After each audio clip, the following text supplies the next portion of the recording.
وسلم على رسوله الكريم أما بعد فأعوذ بالله من الشيطان الرجيم بسم الله الرحمن الرحيم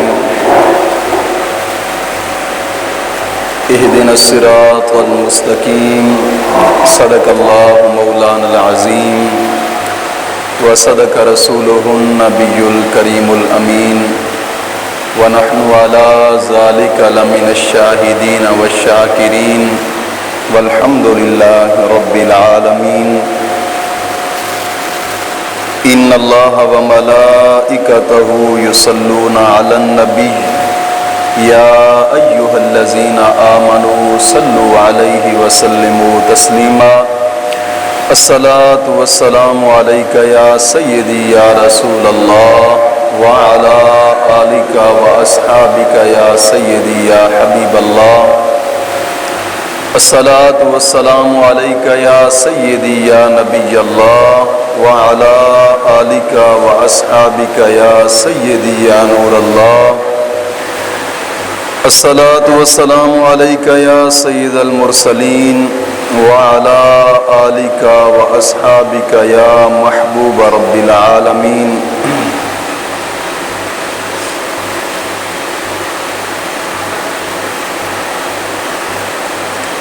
محترم سامعین، اللہ رب العزت کی بارگاہ کے اندر دعا ہے کہ مولا کریم بندہ ناچیز کو حق اور سچ بولنے کی توفیق عظیم عطا فرمائے اور بندہ ناچیز کا دل، دماغ، زبان غلطی سے محفوظ فرمائے۔ محترم سامعین، آج کے جمعۃ المبارک کے اندر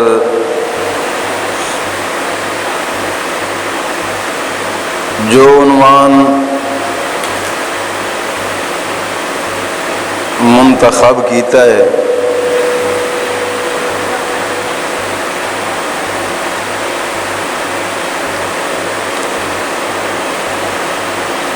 اس عنوان کا نام ہے اعلیٰ حضرت کی باتیں۔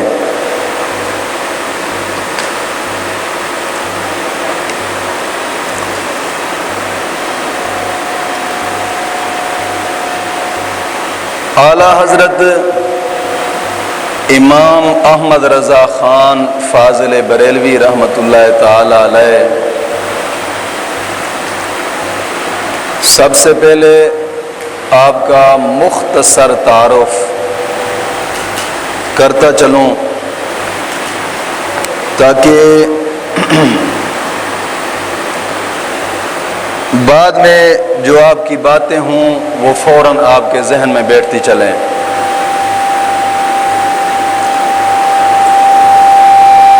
اعلیٰ حضرت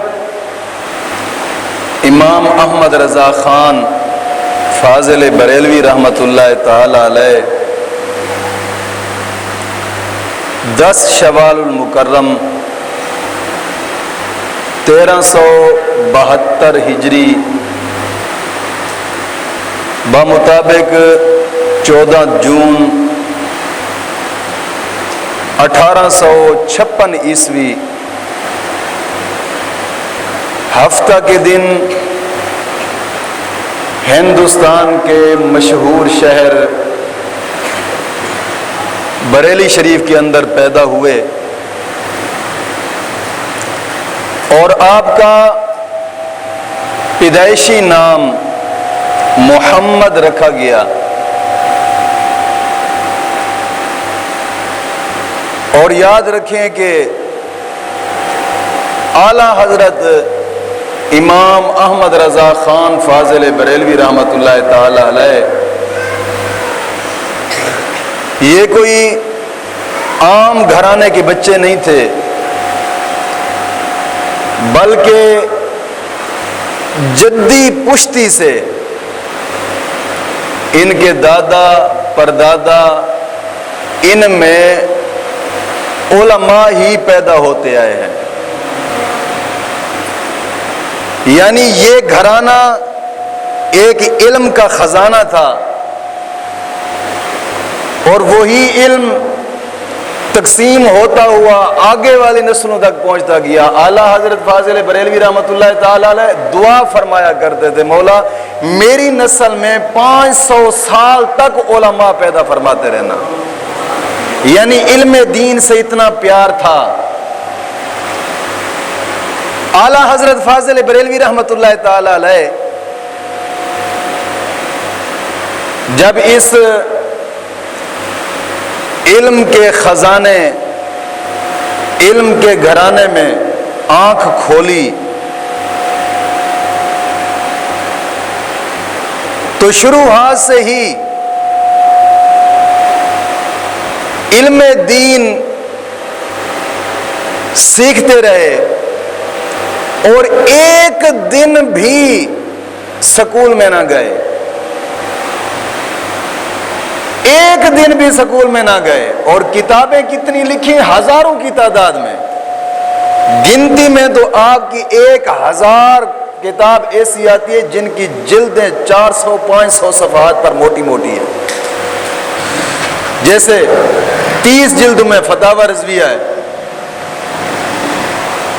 1000 سے زائد ایسی، اور سکول ایک دن نہ گئے۔ اب سوچنے والی بات ہے، ہم تو کہتے ہیں یار کمال ہے، وہ نہیں پڑھیں گے تو یہ تعلیم کیسے پڑھیں گے؟ اور میں قسمیہ طور پہ کہہ رہا ہوں، میرے مدرسے کا طالب علم میں کہتا ہوں ان پڑھ آ کر بٹھائیں، انشاءاللہ العزیز وقت آئے گا، وقت کے ساتھ ساتھ لکھنا بھی آئے گا اور پڑھنا بھی آئے گا۔ یہ علم دین کی برکت ہے۔ یہ مت کوئی سوچے کہ جناب علی نہیں، پہلے وہ اور پھر یہ نہ۔ اعلیٰ حضرت امام احمد رضا خان فاضل بریلوی جو ایک دن سکول نہ گئے، اور دنیا کائنات کے سائنسدان جب بھی کوئی مسئلہ اٹکتا اعلیٰ حضرت کی بارگاہ میں آ جاتے، مسئلہ حل کرواتے، کتابیں بھری پڑی ہیں، ریاضی کے مسئلے جو دنیا کائنات میں حل نہ ہوتے تھے، سائنسدان آ کر جناب علی اعلیٰ حضرت کی بارگاہ میں مسئلہ پیش کرتے، 1 منٹ میں مسئلے کا حل نکال کر پھینک دیتے تھے۔ جو ایک دن سکول نہ گئے، اور آپ نے جناب علی ہر میدان میں جب قلم چلائی نا، قلم کا گھوڑا دوڑایا، قسمیہ طور میں کہہ رہا ہوں کہ ایک ایک لفظ میں علم کا سمندر نظر آیا۔ اور یہ اعلیٰ حضرت امام احمد رضا خان فاضل بریلوی رحمۃ اللہ تعالی علیہ 14ویں صدی کے ایک مجدد گزرے ہیں، 14ویں صدی کے اندر، اور آپ نے اپنی عمر کے 8ویں سال، اب یاد رکھیے گا 8 سال بچے کی کوئی بڑی عمر نہیں ہوتی۔ ہم تو کہتے ہیں یار ہمارا بچہ تھوڑا سا چلو بڑا تو ہو جائے نا، پہلے وہاں پڑھائیں گے، جب بچہ سمجھدار ہو جائے گا، بڑا ہو جائے گا، پھر یہاں پڑھائیں گے، جب اتنا یہاں پڑھنے کا آتا ہے، اتنا ذہن اس کا بن جاتا ہے کہ وہ دین کی طرف منہ ہی نہیں کرتا۔ 8 سال کی عمر میں آپ نے عربی کی کتاب ہدایت النحو کی شرح لکھی، عربی میں 8 سال کی عمر میں، اور 14 سال کی عمر سے ہی مسلسل فقہ پر کام کرنا شروع کر دیا۔ حرام حلال کے مسائل، دنیا کائنات کے مسائل 14 سال کی عمر سے آپ نے لکھنے اور جناب علی پڑھانے شروع کر دیے۔ اور پہلا فتویٰ 13 سال کی عمر میں آپ نے دیا تھا۔ فتویٰ دینا یہ مفتی کا کام ہوتا ہے، اور یہ کوئی چھوٹا موٹا کام نہیں ہے۔ حدیث پاک میں آتا ہے بادشاہ گمراہ ہو جائے تو ملک تباہ ہو جاتا ہے، عالم دین گمراہ ہو جائے تو کائنات تباہ ہو جاتی ہے۔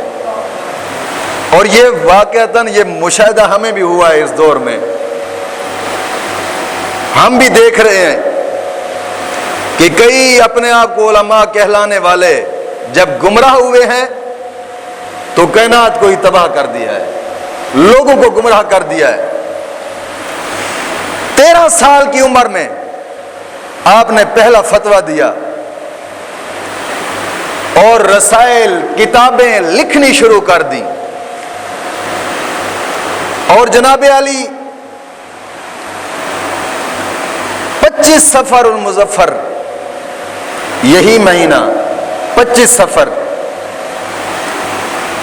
1340 ہجری بمطابق 1921 عیسوی جمعۃ المبارک کے دن عین جمعہ کی اذان کے وقت آپ کا انتقال ہوا۔ 1921 سے لے کر اب 2023 ہے، تو کتنے سال ہوتے ہیں آپ کو دنیا سے گئے ہوئے؟ 104 سال ہوتے ہیں۔ 1921 سے لے کر 102 سال اس دنیا سے گئے، اور آج بھی آپ کی کتابوں سے علماء فائدے اٹھا رہے ہیں، مفتیان کرام فائدے اٹھا رہے ہیں۔ وہ دنیا کائنات کا کوئی مسئلہ ہی نہیں بچا کہ جس پر اعلی حضرت نے اپنے قلم کا گھوڑا نہ دوڑایا ہو۔ وہ ہستی 14ویں صدی کا ایک مجدد، جس کو اعلی حضرت کے نام سے دنیا کائنات میں شہرت ہے، دنیا اعلی حضرت کے نام سے جانتی ہے، اور یہ وہ مجدد ہے۔ آج کے موضوع میں اعلی حضرت کی باتیں چونکہ انتخاب کیا ہے، اعلی حضرت فاضل بریلوی رحمت اللہ تعالی علیہ ایک نڈر اور بہادر عالم دین تھے، اور آپ کی بہادری کا عالم یہ ہے کہ ملکہ وکٹوریہ کے دور میں غالباً آپ نے ایک فتویٰ جاری فرمایا جمعہ کی اذان ثانی کا۔ جمعہ میں جو دوسری اذان دی جاتی ہے، لوگوں نے کیا کیا کہ جمعہ کی دوسری اذان سپیکر کے اوپر کھڑے ہو کر یہاں پر دیتے تھے۔ اعلیٰ حضرت نے فتویٰ جاری کیا کہ نہیں، جمعہ کی دوسری اذان جو ہے وہ منبر کے سامنے کھڑے ہو کر اذان دی جائے، اور یہی طریقہ حضور کے دور میں رائج تھا، اور یہی طریقہ صحابہ کے دور میں تھا۔ جمعہ کی جو دوسری اذان دی جاتی تھی وہ سامنے کھڑے ہو کر دی جاتی تھی، اور یہاں پر کھڑے ہو کر اذان دینا بدعت ہے۔ آپ نے ایک فتویٰ جاری فرمایا تو جناب علی مخالفین اٹھے، آپ کے خلاف ایک جناب علی پرچہ مقدمہ دائر ہو گیا، حکومت اٹھ پڑی، دباؤ ڈالا گیا حکومت کے اوپر کہ اعلیٰ حضرت فاضل بریلوی امام احمد رضا خان کو گرفتار کیا جائے۔ حکومت حرکت میں آئی، جیسے ہی حرکت میں آئی، آپ کی جناب علی مریدین کا حلقہ بہت وسیع تھا۔ آپ نے جناب علی مریدین کو جب پتہ چلا کہ اعلیٰ حضرت فاضل بریلوی کے اوپر ایک مقدمہ دائر ہو گیا ہے، پرچہ ہو گیا ہے، مریدین کا جناب علی حلقہ وسیع تھا، آئے ارد گرد جناب علی مدرسہ کے گھیراؤ ڈال لیا اور حکومت سے چیلنج کر دیا کہ اگر اعلیٰ حضرت فاضل بریلوی تک تمہیں پہنچنا ہے تو ہماری لاشوں سے گزر کر جانا ہوگا۔ آخرکار کانگریس حکومت کو وہ مقدمہ دوبارہ واپس لینا پڑا، کیونکہ حکومتی جناب علی جو وزراء تھے انہوں نے کہا کہ اگر اس کو آپ گرفتار کرتے تو ملک میں خون ریزی ہو جائے گی۔ مقدمہ واپس لینا پڑا۔ جب مقدمہ واپس چلا گیا تو اعلیٰ حضرت فاضل بریلوی کو کسی نے دیکھا تو کوئی لوگ کہہ رہے تھے کہ جناب علی کہیں ڈر گئے ہوں گے یا کوئی خون جناب علی پسینہ ہوگا ماتھے کے اوپر۔ جب گئے نا اعلیٰ حضرت فاضل بریلوی کے پاس، حضور آپ کے اوپر تو مقدمہ ہوا ہے، آپ نے فرمایا خبردار، مدینے کے تاجدار کی کچہری میں بیٹھنے والا انگریز کی کچہری میں جائے، یہ کیسے ہو سکتا ہے؟ اعلیٰ حضرت فاضل بریلوی کی جناب علی بہادری کی ایک مثال، 4 مرلے کا مدرسہ تھا اور پوری دنیا میں دھوم مچی ہوئی تھی اعلیٰ حضرت کے مدرسے کی۔ وہ اعلیٰ حضرت فاضل بریلوی جو پھر زبان سے جو لفظ نکلتا نا تو مولا کریم اس کو پورا فرما دیتا تھا۔ مولا کریم اسے پورا آپ کا ایک مرید تھا، میں ایک بات کرتا چلوں، آپ کا ایک مرید تھا نواب، جو کہ جودن پور کا رہنے والا تھا، اس کے اوپر ایک مقدمہ ہوا، مقدمہ جھوٹا مقدمہ مخالفین نے کیا، اور جھوٹے مقدمے کے اندر سزا ہو گئی اس نواب کو۔ جب سزا ہوئی، اعلان ہو گیا کہ فلاں دن جناب علی اس کو سزا ہو جائے گی، پھانسی دی جائے گی نواب کو، تو اس نواب نے روتے ہوئے فریاد کی کہ امام احمد رضا خان، میں آپ کا ہی مرید ہوں، آپ اعلیٰ حضرت کے نام سے جانے جاتے ہیں، کیا ہم لاوارث ہیں کہ جھوٹے مقدموں میں ہمیں سزا دی جائے اور ہم سزا ہو جائے؟ روئے، فریاد کی۔ جب سوئے نا جیل کے اندر، رات گزاری، صبح ہوئی تو آپ کے اہل خانہ ملاقات کے لیے آئے جیل میں، کیونکہ پرسوں سزا ہو جانی ہے، پھانسی ہو جانی ہے، چلو ملاقات کر لیں۔ جب ملاقات کرنے کے لیے اہل خانہ آئے تو دیکھا تو نواب جناب علیہ حشاش و بشاش اور ہنس رہا ہے۔ وہ ملاقات کرنے کے لیے آئے تو روئے۔ نواب کہہ رہا ہے روتے کیوں آپ؟ میں نے کل ناشتہ گھر آ کر کرنا ہے۔ بچے کہنے لگے شاید اس غم کی وجہ سے ذہنی توازن ٹھیک نہیں رہا، باتیں کر رہے ہیں کہ میں کل ناشتہ وہاں کرنا ہے اور اعلان ہو گیا کہ پھانسی لگ جائے گی، اور یہ کہہ رہے ہیں کہ میں کل ناشتہ گھر کروں گا۔ بچے کہہ رہے تھے کہ جناب علی شاید ذہنی توازن ٹھیک نہیں رہا۔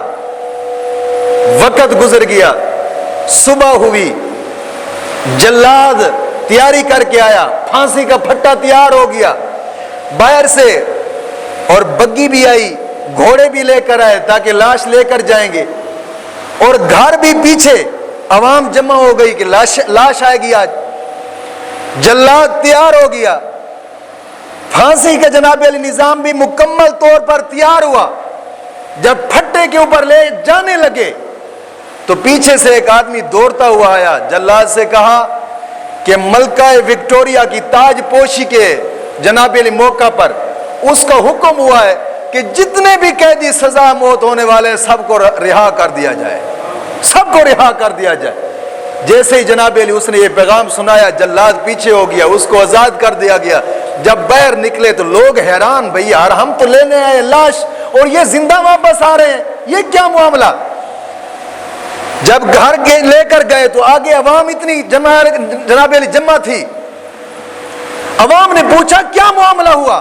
کہتے ہیں میں نے کہا نہیں تھا کہ کل ناشتہ میں گھر ہی آ کر کروں گا، کیوں اتنا جناب علی عوام کو تم نے جمع کر دیا ہے؟ آپ نے کہا دسترخوان لگاؤ، نواب تھا وقت کا، دسترخوان لگائے گئے، عوام کو کھانا کھلایا گیا۔ عوام نے پوچھا حضرت خیر ہے، معاملہ کیا ہوا ہے؟